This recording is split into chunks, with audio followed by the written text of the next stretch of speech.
Khubor ka Batisi TV. Lawan Rashapi da ka Frank Motors. The dark is here to rule.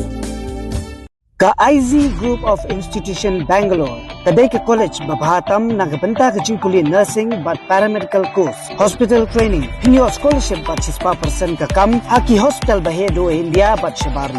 Nabanta ke jingkuli ka jingseo ka paret but hila ban layu ban kuli da ka education loan. Hila ruban syukola hu number khandai nyo saw san riu pranot. Lani khandai pran riu lisan arn riwe khandai pra. Hatu pikwa bagi janjong pikin kuit bah benar kam daka Oswell soup hilaban yo na barok kidukan.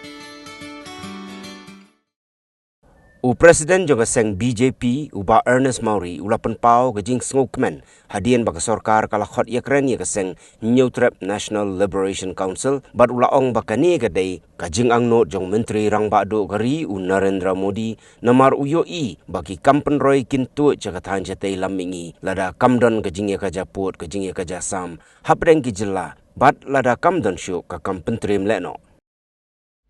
I, on behalf of the BJP Meghalaya Pradesh, I express my gratitude to the Honorable Prime Minister Sri Narendra Modi ji and Amit Shah ji, the Home Minister, for their effort to bring Hnlc for a peace talk, even within the ambit of the Constitution of India, to regain the respect and recognition as a nation.